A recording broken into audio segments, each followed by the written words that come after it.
चलिए, तो एक नया टॉपिक स्टार्ट करने वाले हम लोग। लॉज ऑफ मोशन, जैसा कि आपको पता है पढ़ रहे हैं। फ्री बॉडी डायग्राम पढ़ा, और फ्री बॉडी डायग्राम पढ़ने के साथ साथ ही हम लोगों ने फ्रिक्शन भी पढ़ लिया। और फ्रिक्शन में भी मैंने आपको इंक्लाइन प्लेन और हॉरिजॉन्टल प्लेन ये दोनों पढ़ाया है। ठीक है, तो स्टार्ट करते हैं यूनिफॉर्म सर्कुलर मोशन।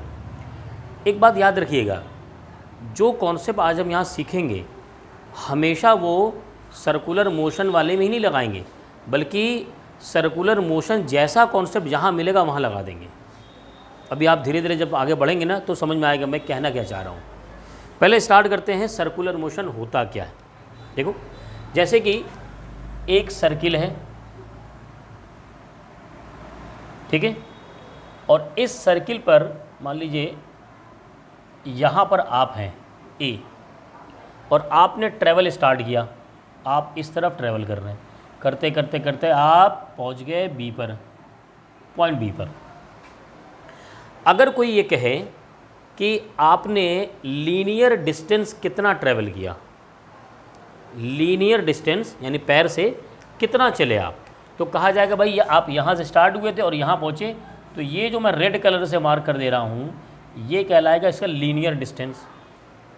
ठीक है, फिर सवाल होता है कि क्या एंगुलर डिस्टेंस भी होता है, और वो कैसे पता चले। ये तो दिखता है एकदम साफ साफ, हाँ भाई यहाँ से वहाँ चले हो, देखो यही तो यही डिस्टेंस है। अगर कोई कहे भाई मीटर से नापो ज़रा, तो आप मीटर यहाँ लगाएंगे, नाप देंगे।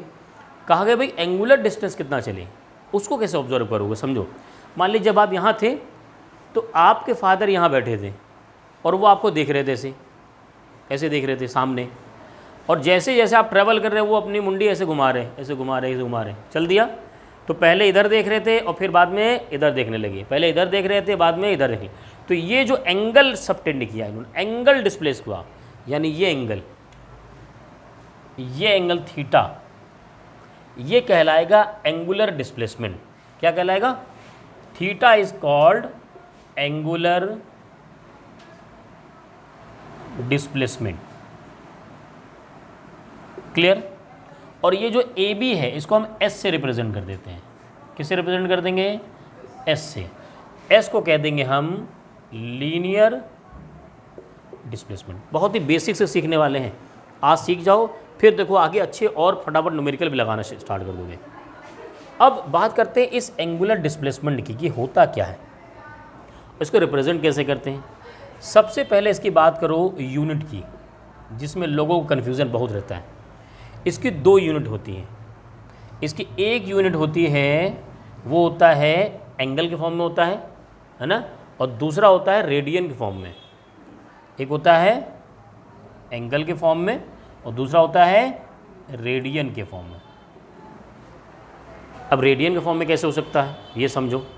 जैसे अगर तुम ए से स्टार्ट करो और घूमते घूमते घूमते घूमते घूमते घूमते घूमते यहीं तक पहुंच गए, तो कितना एंगल तुम चले?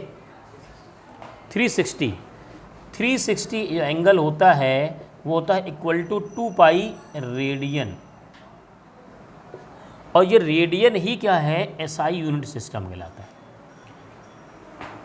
तो 360 डिग्री इक्वल टू कितना हुआ? मान लो तुम यहाँ ना पहुँच करके तुम यहाँ से सी पर पहुँच गए, कितना एंगल चले? 180। तो 180 डिग्री हाफ हुआ ना, इसमें 2 से डिवाइड करो कितना हुआ? पाई। अगर मान लो तुम 90 ही चले, यहाँ तक पहुँचे 90 डिग्री, कितना हो गया? Pi by 2। इसका हाफ कर दो, ठीक है। अगर मान लो 90 ना होकर के तुम चल गए 45 डिग्री, कितना हो जाएगा? Pi by 4। ये क्या है? ये सब रेडियन में है। क्या है भाई? रेडियन में है। मान लो तुम चल गए 60 डिग्री, अब बताओ कितना हुआ? 60 डिग्री कितना रेडियन होगा? हाँ, पाई बाई 3। देखो 180 है ना, किससे डिवाइड करोगे 60 आएगा? 3 से। तो यहाँ 3 से डिवाइड करो, इधर 3 से डिवाइड करो, तो 60 आ गया, इधर हो गया पाई बाई 3। समझ में आया? मुझे लाना है लेफ्ट में 60, तो मैंने क्या किया, इसमें 3 से डिवाइड कर दिया, आगे 60, तो 3 से इधर भी डिवाइड कर दो। अगर मान लो 30 हो जाए तो पाई बाई 6। भाई 60 में 2 से डिवाइड करो तो 30 आएगा, तो उसे इधर भी डिवाइड, उधर 30। ये क्या कहलाता है? ये रेडियन कहलाता है। चेंज करना सीख गए, बहुत आसान एकदम। एक बेस पकड़ लो, कभी कभी लोग इसको पकड़ लेते, कभी इसको पकड़ लेते, तुम इसको पकड़ लो। 360 मतलब 2 पाई, फिर अपना चेंज करते रहो और इतनी प्रैक्टिस करो कि ये याद हो जाए फ़ौरन। इतनी प्रैक्टिस करो कि ये याद हो जाए। तो ये तो बात हो गई एंगुलर डिस्प्लेसमेंट की, है ना। अच्छा, एंगुलर डिस्प्लेसमेंट की ये तो बात हो गई यूनिट की। इसका डायमेंशन क्या होगा?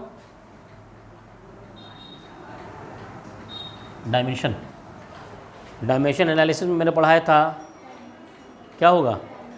डायमेंशन लेस होता है। लीनियर एंगल और सॉलिड एंगल, इन दोनों की यूनिट तो होती है, एक का होता है रेडियन, दूसरा का होता है स्ट्रेडियन, लेकिन दोनों का डायमेंशन नहीं होता। यही दो ऐसे हैं जिनका डायमेंशन नहीं होता। तो ये कहलाता है, अगर डायमेंशन लेस है इसका मतलब होगा m0, l0 और t0। क्लियर, समझ में आ गया? अच्छा, एक चीज़ और, ये एक वेक्टर क्वांटिटी है, ठीक है, वेक्टर क्वांटिटी है ना। अब इसके साथ एक चीज़ आती है कि लीनियर डिस्प्लेसमेंट और एंगुलर डिस्प्लेसमेंट में रिलेशन पूछा जाता है। क्या होता है? Relation between linear displacement and angular displacement. बहुत आसान होता है। ये एंगल कितना चला? थीटा। ये रेडियस क्या है? आर है। रेडियस क्या है? आर है। तो क्या कभी तुमने पढ़ा है इसके बारे में, ये जो आर्क सबटेंड करता है वो थीटा से और आर में क्या रिलेशन होता है? क्या होता है बताइए? Theta is equal to arc, theta is equal to arc upon radius. R कितना है? एस और आर। तो यहाँ से कहा गया S is equal to R theta. S is equal to R theta. Clear है? समझ में आ गया भाई? ये बात समझ में आ गई। इसी से एक चीज़ निकल करके आता है यहाँ पर हमारे पास, वो होता है relation between angular displacement and linear velocity and angular velocity. Linear velocity and angular velocity. लेकिन उसके पहले एंगुलर वेलोसिटी तो समझो क्या है। उसके पहले एंगुलर वेलोसिटी समझो।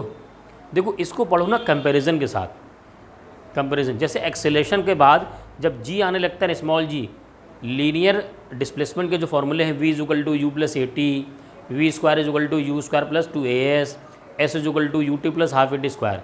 ये जो a है, a को डिस्प्लेस कर देते हैं, रिप्लेस कर देते हैं g से, और s को रिप्लेस कर देते हैं स्मॉल s से, बन जाता है फॉर्मूला वही। वैसे यहाँ भी करना है। एक बात बताओ, अगर तुम एवरेज वेलोसिटी लिखते हो, एवरेज वेलोसिटी, लीनियर की बात कर रहा हूँ, एवरेज वेलोसिटी, तो क्या लिखते हो? Delta S upon delta T. ठीक है, यानी एक रेंज की बात होती है। और यही अगर तुम बहुत ही शॉर्ट टाइम के लिए लिखते हो, ये जो टी क्या हुआ वो टेंस टू 0 इंस्टेंटेनियसली, तो हम क्या करते हैं उसको v इन इंस्टेंटेनियस बोलते हैं। वो होता है D S upon D T. Same ऐसे ही इसको लिए चलो, इसको रिप्रेजेंट करते हैं ओमेगा से। तो ओमेगा एवरेज होगा del theta upon del T होगा। और जब इंस्टेंटेनियस की बात की जाएगी तो ये हो जाएगा omega instantaneous is equal to D theta upon D T. समझ में आ गया? बहुत आसान एकदम। इससे रिलेट करके हम पढ़ेंगे। अब सवाल पैदा होता है कि सर ये रिलेशन कैसे आएगा? इसी को डिफरेंशिएट कर दो टी के रिस्पेक्ट में, तो यहाँ क्या हो जाएगा? डी एस अपॉन ये जो है S is equal to R theta, S is equal to R theta. यहाँ देखो एस क्या है, इसको डिफरेंशिएट करोगे तो ये हो जाएगा D S upon D T, और ये हो जाएगा R D theta upon D T. सवाल पैदा होता है, सर आपने आर को डिफरेंशिएट क्यों नहीं किया? अब भाई आर इसलिए नहीं किया क्योंकि आर तो कांस्टेंट बना हुआ है, सर्कुलर पाथ पे मूव कर रहा हो, अपना वेलोसिटी बदल रहा होगा, एंगुलर वेलोसिटी बदल रहा होगा, लेकिन आर तो नहीं बदल रहा ना वो। तो इसका मतलब क्या हो गया? ये हो गया v is equal to r omega. या omega is equal to v by r. तो क्या हर जगह सर्कुलर मोशन में ये फॉर्मूला लगा देंगे? नहीं, नहीं लगाएंगे। क्यों? ये अधूरा है, ये आधा है। ये क्या है? आधा है। देखो कैसे समझो, एक वो बनाता हूँ मैं, यहाँ समझना है ना।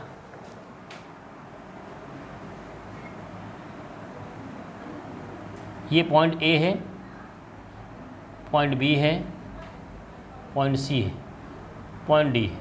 एक बात बताओ, अगर तुम पॉइंट ए से चले, मैं पूछूं ए पर लीनियर वेलोसिटी का डायरेक्शन क्या है,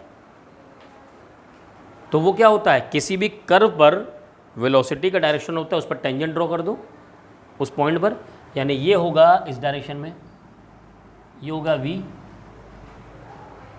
मैं पूछूं बी पर, तो कहेंगे सर ऐसे हो जाएगा। सी पर ये हो जाएगा, डी पर ये हो जाएगा, यहां पर क्या होगा? ये हो जाएगा। इससे पता चल रहा है कि ये जितने वी वेलोसिटी बन रही है हर किसी पॉइंट पर, क्या वो आर के साथ एंगल कितना बना रहा? ताहा आर के साथ एंगल कितना बन रहा?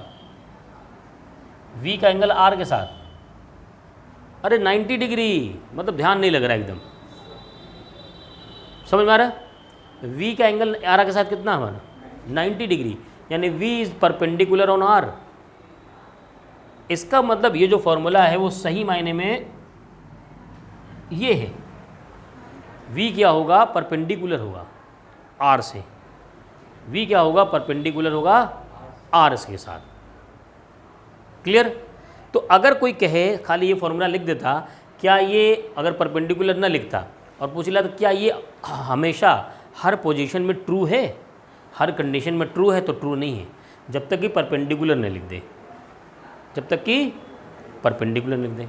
अच्छा, सवाल पैदा होता सर आर का आपने डायरेक्शन बता दिया, ओमेगा का डायरेक्शन क्या होगा? ओमेगा का डायरेक्शन बताइए भाई, ओमेगा का डायरेक्शन क्या होगा? ये रहा, ये पॉइंट है, पॉइंट ए से चला आप, ठीक है, ए पर इधर रहे वी, और मान लो यहाँ पर बी है, ये है, ये पॉइंट बी है, तो यहाँ पर ये रहा वी, ठीक है, ये थीटा एंगल सेपरेट किया आपने। तो कितना ये ओमेगा कितना होगा? ओमेगा का डायरेक्शन एक्चुअल में ओमेगा जो है एंगुलर वेलोसिटी, एंगुलर वेलोसिटी ये क्या है? ये एक एक्सियल वेक्टर है। कौन सा वेक्टर है? Axial vector. ये जो एंगुलर वेलोसिटी होता है,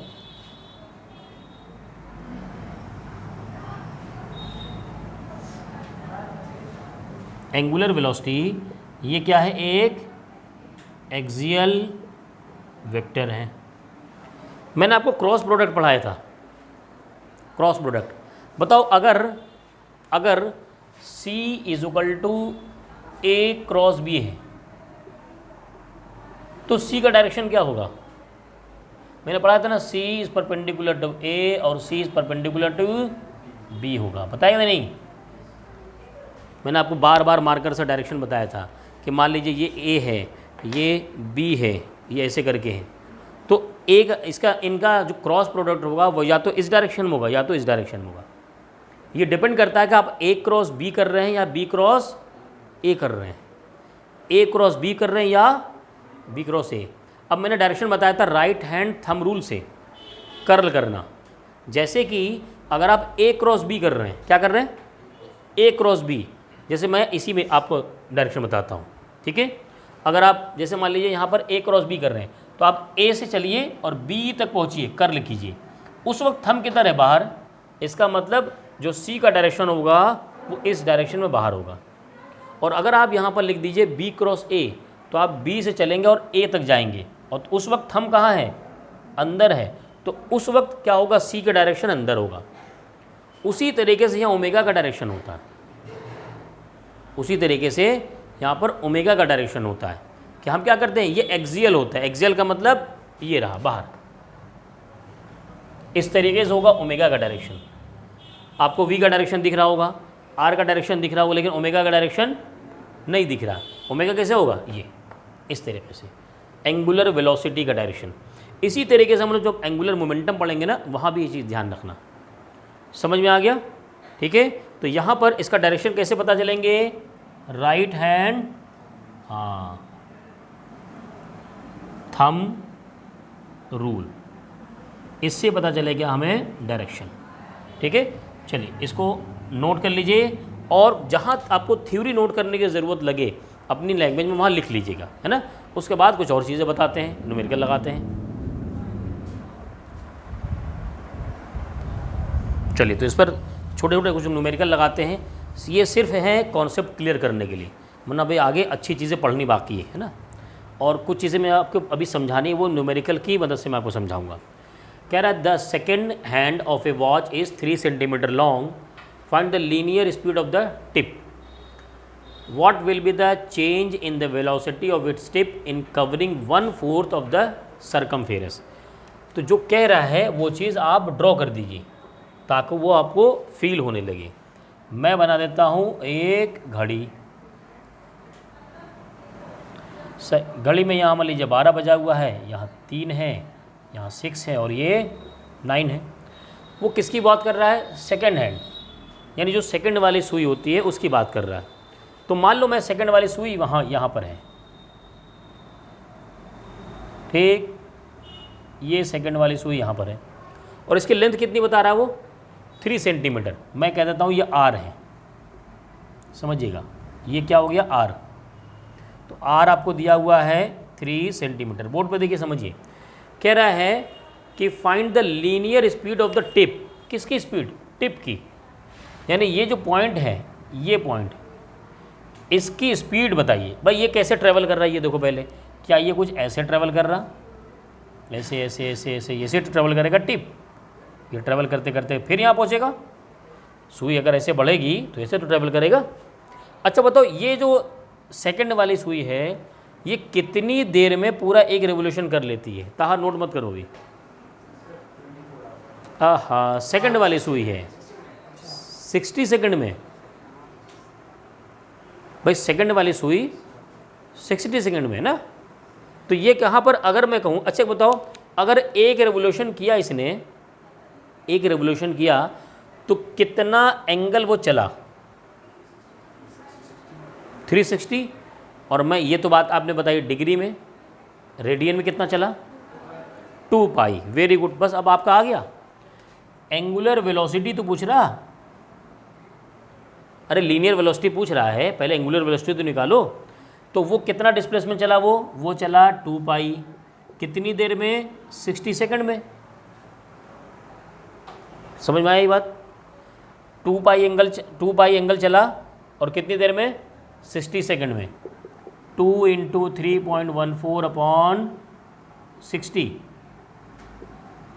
2 से 30 सॉल्व करेंगे तो 3 1 पॉइंट कितना आएगा? 0, 3 चौके 12 और 18, इतना ही आएगा। और 0 से फिर कर देंगे तो ये आएगा 0.1 में आ जाएगा ना, समथिंग पॉइंट। बताइए कितना आ रहा है, ज़रा कैलकुलेट करके जल्दी से बताओ। 3.14 में 30 से डिवाइड किया,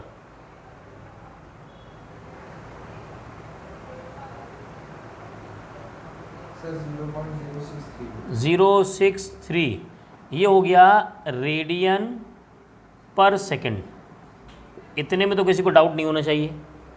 लेकिन वो क्या पूछ रहा है? कह रहा है इसकी linear velocity, find the linear speed, linear velocity.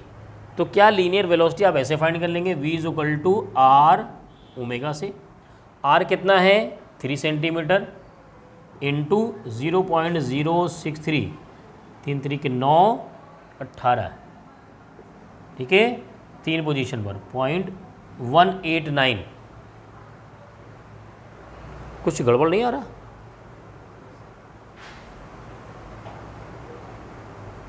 Point 189 check कीजिए ज़रा, कहाँ गड़बड़ आ रहा है ये?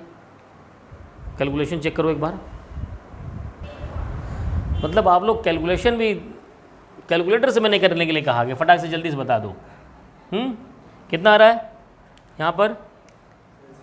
0.104, ठीक है, आगे भी आ रहा है, तो हो सकता है मैं अगर वैल्यू नहीं ले रहा हूँ तो वेरी करेगा ये।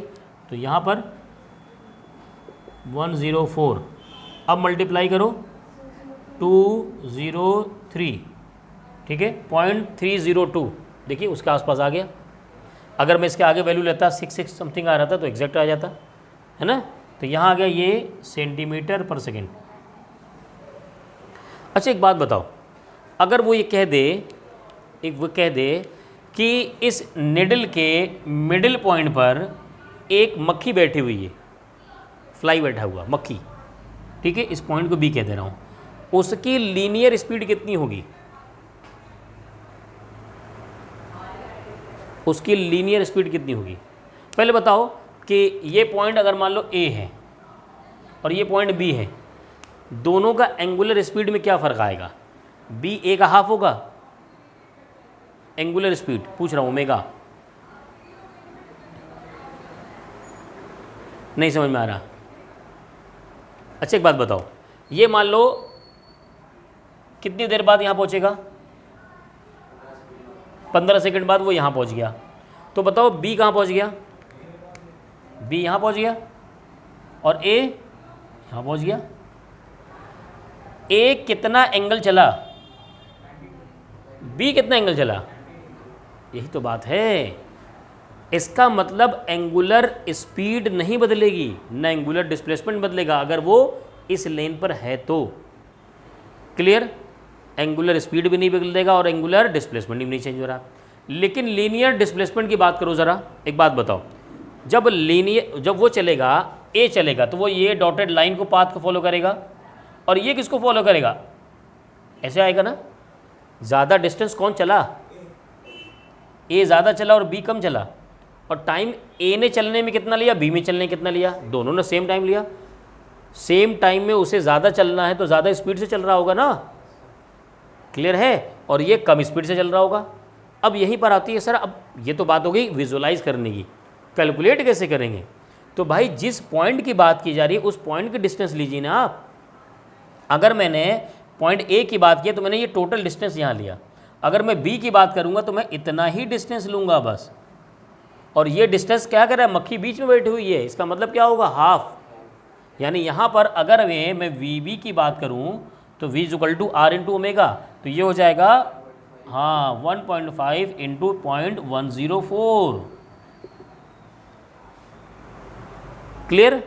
इसका मतलब क्या हुआ कि उसी लाइन पर कहीं पर भी बिठा दीजिए उसको, उसकी linear displacement, linear velocity change होती रहेगी हमेशा।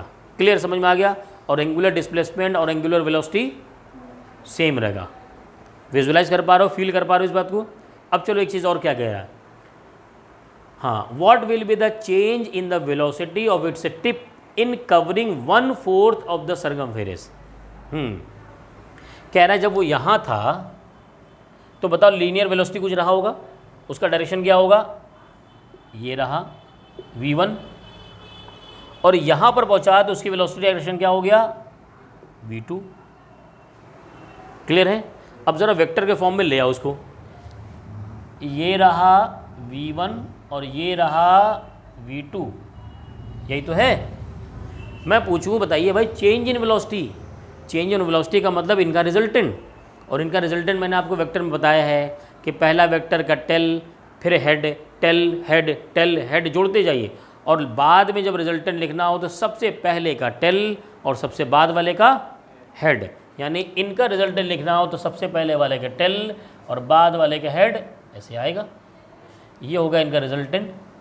और यहाँ पर रिजल्टेंट की अगर बात की जाए तो वो होगा v2 माइनस v1, यही तो होगा।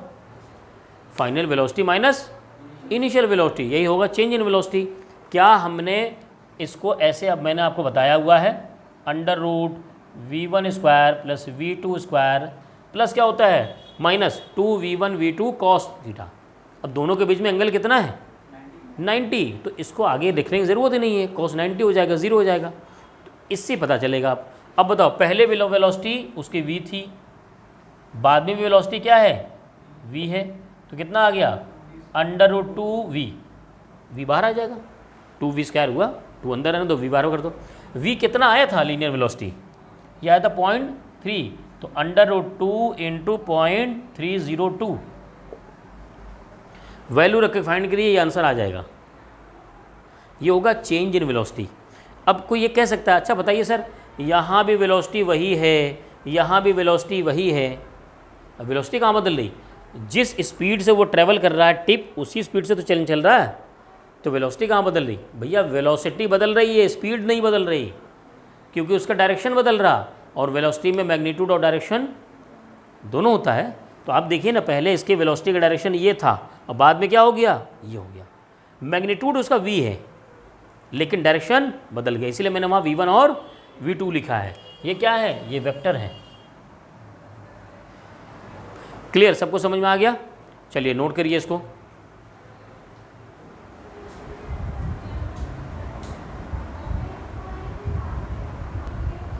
जैसा कि मैंने आपको स्टार्ट में कहा था कि जो सर्कुलर मोशन के हम कॉन्सेप्ट सीख रहे हैं वो हमेशा सर्कुलर मोशन में ही नहीं लगाएंगे बल्कि और जगह भी लगेगी। साथ ही साथ मैंने आपको कहा था v = r ओमेगा में v क्या होता है? परपेंडिकुलर होता है। ये सही फार्मूला है। कैसे समझिएगा, थोड़ा ध्यान दीजिएगा।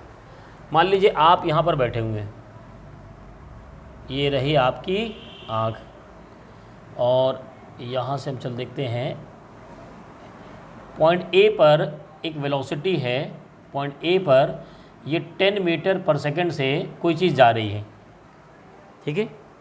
और फिर आगे बढ़ते बढ़ते बढ़ते बढ़ते बढ़ते पॉइंट B पर भी क्या हुआ? ये अभी भी क्या है? ये 10 मीटर पर सेकंड से ही जा रही है, ठीक है। और ये जो डिस्टेंस है ये है 5 मीटर, और यहाँ से जो एंगल बन रहा, ये एंगल ये 30 डिग्री बन रहा। देखिएगा, समझिएगा।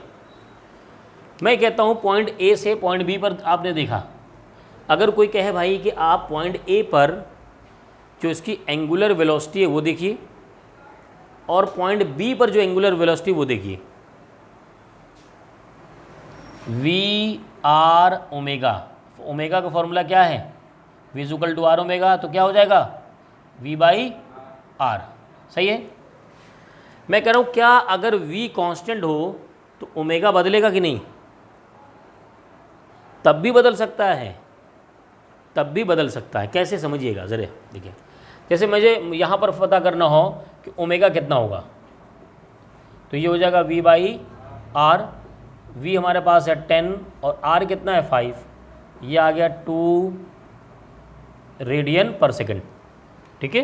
तो ये आ गया हमारा ओमेगा की वैल्यू 2 रेडियन पर सेकंड।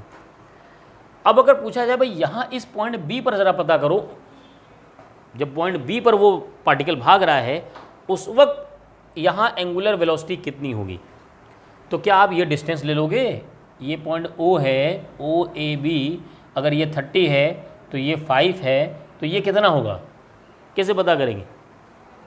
साइन लगाएंगे, कॉस लगाएंगे? ताहा आपको OB फाइंड करना है, बताओ क्या लगाओगे? साइन की, कॉस की, टेन? कॉस। कैसे पता?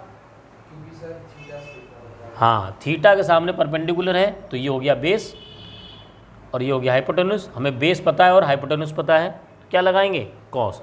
तो हम लगा देंगे कॉस 30 = 5/OB। यहाँ से OB की वैल्यू हमारे पास आ जाएगी 5/cos 30। खैर हम OB निकाल लेंगे यहाँ से, है ना, ठीक है। अब समझो ज़रा, ये OB आ गया। अगर कोई लड़का ऐसे कर दे, इसको W = v/r कर दे, v लिख दे 10 और r लिख दे ये OB की वैल्यू, क्या आंसर सही आएगा? ना, गलत है। मैंने स्टार्ट में बताया था कि v क्या होता है? परपेंडिकुलर ऑफ r होता है। तो अब आपको v जो लेना है वो परपेंडिकुलर ऑफ r लेना है। देखो समझो ज़रा, अगर ये लाइन ऐसे होती तो क्या ये आगे बढ़ जाती है ऐसे? ठीक है। तो इसका परपेंडिकुलर कैसा होगा? इसका परपेंडिकुलर कैसा होगा? इस डायरेक्शन में होगा ना, ये तो बनेगा ना परपेंडिकुलर। यानी ये वाला v निकालना है आपको, ये वाला v नहीं लेना है।